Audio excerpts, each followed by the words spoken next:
The Gaza truce talks scheduled to resume this week, but Hamas now saying they want the proposal put forth by Joe Biden to be implemented instead of engaging in future talks. The Gaza ceasefire is being seen as crucial to dial down tensions in the Middle East and prevent the risk of a wider regional conflict. On the ground in Gaza, the situation remains tense, with Israel widening its evacuation orders in Khan Yunis, forcing tens of thousands of Palestinians to flee the southern city. The orders come a day after around 100 people were killed in Israeli strikes on a school turned shelter for displaced Palestinians. For more, we're joined by Zunes. He's a professor of politics and also director of Middle Eastern Studies at University of San Francisco. Professor, thank you very much for joining us.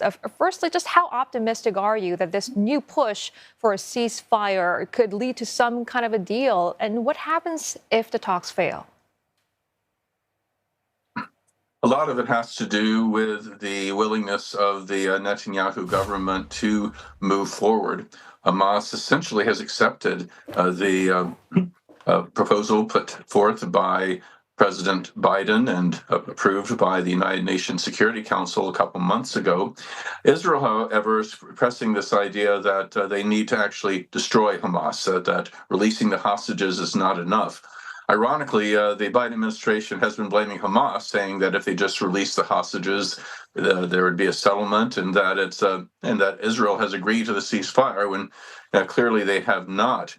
But I think it really comes down to whether the United States will push its ally Israel to move forward, given that in many respects we are closer to an actual ceasefire deal than we've been so far. You mentioned Benjamin Netanyahu, Professor. His allies have said he wants to take this next step. He is ready to make a deal. But others are saying there's just too much for him to lose, given the intense opposition within his coalition from far-right ministers. So what exactly does Mr. Netanyahu want at this point? Well, he is primarily interested in his own political survival, and for that matter, staying out of prison. I mean, if there will not be elections in Israel until there's a ceasefire. But if there is a ceasefire, elections will move forward. He'd almost certainly lose. But similarly, there'd be elections if the far right pulled out of the coalition. So in both these cases, he has an incentive to push to drag the war on as long as possible. That's why we've been seeing hundreds of thousands of Israelis out in the streets. These are people who, of course, are not sympathetic to Hamas in the least. These are the families of hostages, the families who've lost loved ones, but they really do see Netanyahu as primarily the problem.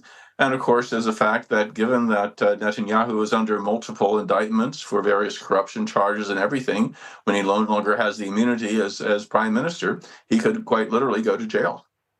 What about the U.S. role in all of this? You know, Hamas is accusing Netanyahu of adding new conditions to the deal, and the U.S. has said that some of Israel's conditions are outside the framework that they've proposed.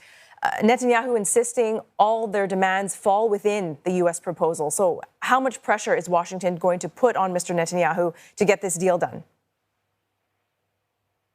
Well, this has been the big problem, I think, frankly, in Israeli-Palestinian relations. The United States has this role of being both the chief mediator of these peace proposals, ceasefire proposals, and the like, while simultaneously being the primary military, financial, and diplomatic supporter of one of the two parties, the more powerful of the two parties. So it does come down, I think, to the Biden administration being willing to put some real pressure on Israel, including perhaps threatening to withhold military aid. The reports out of Washington are that a number of people in the administration, including the Secretary of Defense, and including the CIA director, and including Vice President Kamala Harris, have been pushing Biden to crack down on Netanyahu. But there are elements in the administration, indeed it seems to be Biden's proclivities as well, to see if they can persuade Netanyahu to eventually come around without pushing any threats of withholding aid or other pressure. And Professor, hours after agreeing to the ceasefire talks, we know that Israel struck a school, raising questions about their commitment to the negotiations. I mean, what do you make of the timing of this, the strategy? Because it seems every time when negotiations are brought up, we see another attack by Israel. Yes, I don't know if this attack was necessarily deliberate or designed to derail ceasefire talks, but it is yet another tragedy of Israel attacking civilian targets.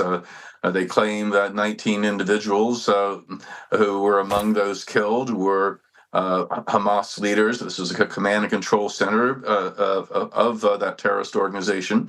But those who have looked at the names have found that, in fact, none of these people apparently had any Hamas ties. They were not Hamas military or political leaders. So it adds to the long list of tragedies. Indeed, what I think most people would agree are war crimes that have not only made it difficult for negotiations to move forward, but has caused this enormous suffering that the people of the Gaza Strip, the vast majority of whom do not support Hamas, have had to endure over these past 10 months. Just a couple of weeks ago, last month, there were assassinations of key militant leaders just days apart on Lebanese and Iranian soil. How crucial are these talks this week to preventing retaliation and also a broader conflict? I think that the Israel's policies of assassinating Hamas leaders have gone on for decades now. I mean, there have been at least a half dozen top Hamas leaders, as well as some additional minor leaders that have been assassinated by Israel, as well as Hezbollah leaders. And I don't see this will necessarily change as a tactic.